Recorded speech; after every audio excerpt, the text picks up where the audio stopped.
Hello to all again. This is Meghod, Chairman ILTIP, Head of Linguistics, Bata Bangladesh, with ELT Paper 5, Grammar Translation Method GTM Part 2. In this session, I will talk about characteristics, nature and feature, strengths and weaknesses, advantages and disadvantages, as well as limitations and criticism of grammar translation method. So, this video will be very important and helpful. Let's go. Introduction. Generally, there are 8 types of linguistic translation: word-for-word translation, literal translation, faithful translation, semantic translation, adaptive translation, free translation, idiomatic translation, and communicative translation. The grammar translation method focuses on the teaching of the foreign language grammar through the presentation of rules, together with some exceptions and list of vocabulary translated into the mother tongue.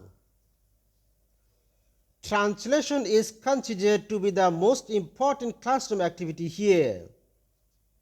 The principal aim of the grammar translation method was to make language learning easier, and the central feature was the replacement of traditional texts by exemplary and commendable sentences.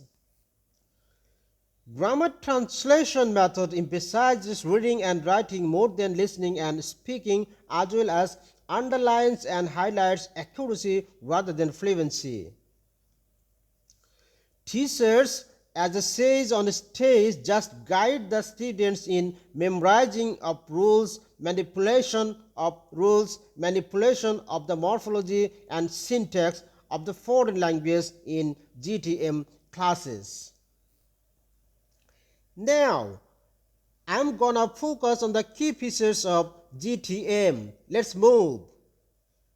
The key features of the grammar translation method are as follows. Number 1. Classes are taught in the mother tongue with little active use of the target language. Number 2. Much vocabulary is taught in the form of list of isolated words. Number 3. Long elaborate explanations of the intricacies of grammar are given here. Number 4. Grammar provides the rule for putting words together, and instructions often focuses on the form and inflection of the words in GTM. Number 5. Reading of difficult classical texts is begun early. Number 6. Little attention is paid to the content of the text, which are treated as exercises in grammatical analysis. Number 7.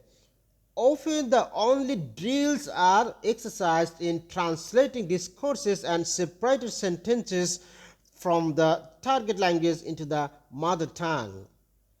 Number 8. Very diminutive or no attention is given to pronunciations, and unnatural and inaccurate pronunciations is prevalent. Number 9. GTM emphasizes reading and writing more than listening and speaking. 10. It's not interactive and engaging for students. 11. Deductive teaching approach is given over priority to inductive approach here. Number 12. Memorization is a major aspect of GTM. Number 13. It activates students' memory and keeps them busy in memorizing rules instead of understanding function of language and text. Number 14. GTM underlines and highlights accuracy rather than fluency. Number 15. Usages and forms of language are predominant over rules, uses, and functions in GTM. 16. GTM classroom is teacher-centered. In this teaching, the class is fully controlled by teacher. 17. Good rapport between teacher and student is frequently and recurrently found absent in GTM classes. Teaching tools and techniques in GTM. The teaching tools and techniques of grammar translation method follows are as: number 1, translation. Translating target language, usually a literary passage, to native language. Number 2, reading comprehension. Finding information in a passage, making inference and relating to personal experiences. Number 3, synonyms, antonyms. Finding synonyms and antonyms are of word to set of words using from dictionary. Number 4, cognitive learning. Learning spelling sound patterns that correspond between language 1 and the target language. Number 5, deductive applications of rules. Understanding grammar rules and their exceptions and then applying them to new examples. Number 6, fill in the blanks. Filling in gaps in sentences with new words or items of a particular grammar type. 7, memorization. Memorizing vocabulary lists, grammatical rules and grammatical paradigms. 8, vocabulary practice. Students create sentences to illustrate them and know the meaning and use of new words. Number 9, composition writing. Students write about a topic using the target language. The most common features and characteristics of GT method. GTM focuses on reading and writing, uses vocabulary words, uses the sentences as the basic unit of teaching, adopts a deductive approach, new items are explained in the native language, and it emphasizes accuracy rather than fluency. Now, I'm going to discuss some special advantages of GT method. Number 1, this method is useful in the classes in which there are a large number of students. Number 2, it's beneficial to use in the class where there are students of various levels, very intelligent, not so intelligent, or students of very poor merit. Number 3, it helps teacher much to clear the meaning of a word and sentence to the students easily by translating them into the mother tongue. 4, the students understand the things very easily if taught using this method. 5, it doesn't consume the time in finishing the syllabus unnecessarily. Number 6, precise pictures of things can easily be made in the minds of the learners using this method. 7, this method is very useful for the average and below average students especially. Number 8, a teacher can manage and handle a large class easily and effortlessly here.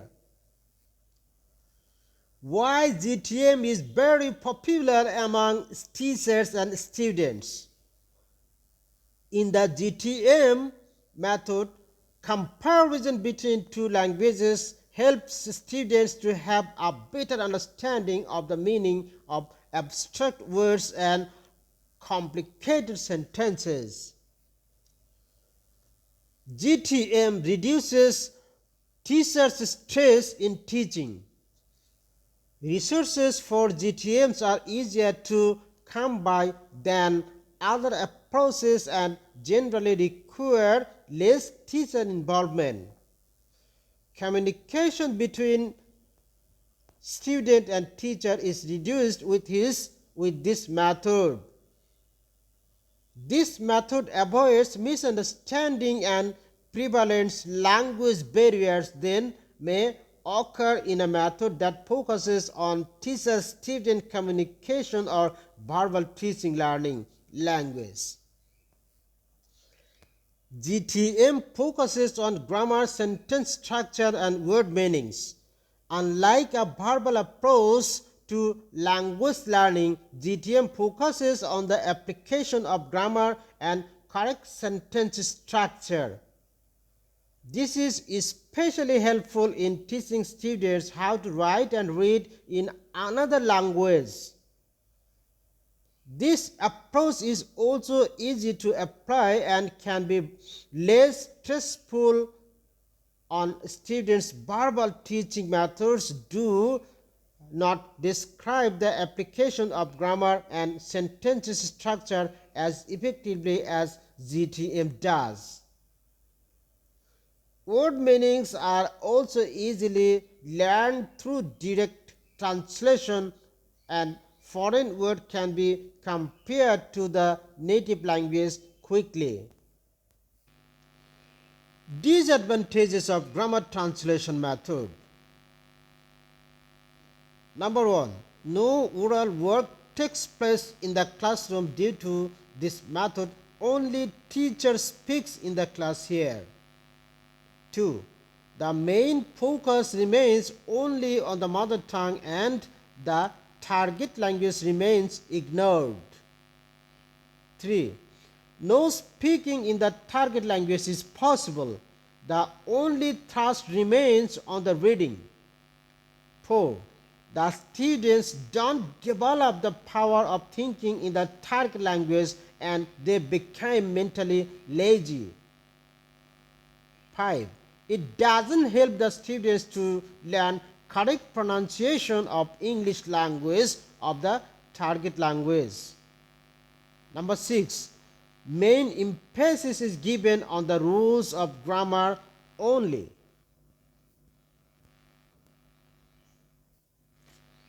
7. Students try to do everything by translating. Number 8.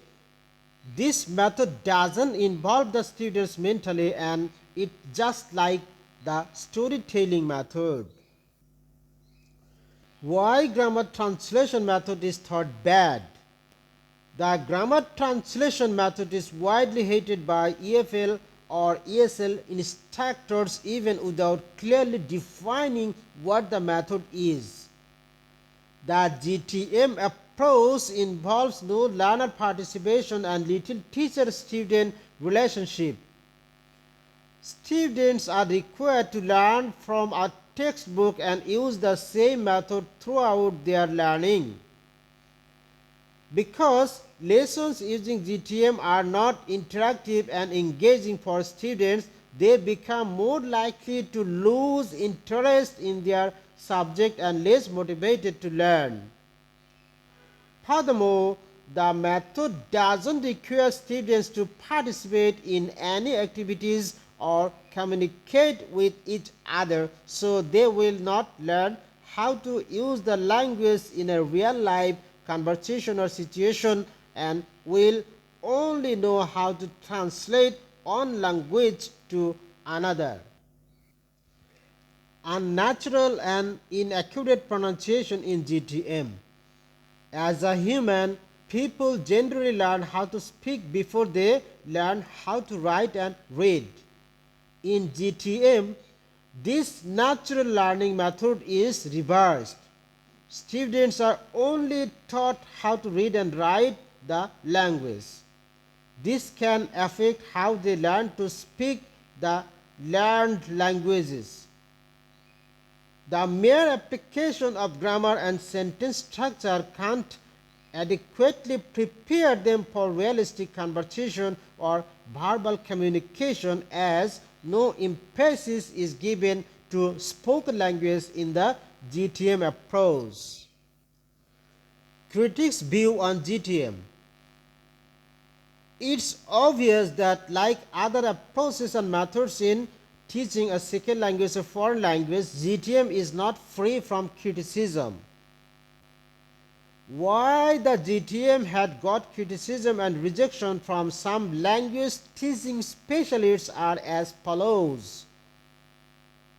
Among the rejections to the GTM are because the language learner's native language is used as the medium of instruction and the grammar is taught deductively. Critics point out that the method typically creates a teacher-centric classroom with no opportunity for speaking practice, and that learning tedious grammar rules and long list of vocabulary doesn't prepare students to communicate in real-world situations. Conclusion: despite some demerits, limitations, and criticism, the grammar translation method is being used still today by the most of the English language teachers and learners, even followed strictly as biblical gospel in the realm and arena of teaching learning second language or foreign language all over the world. Thanks for listening me.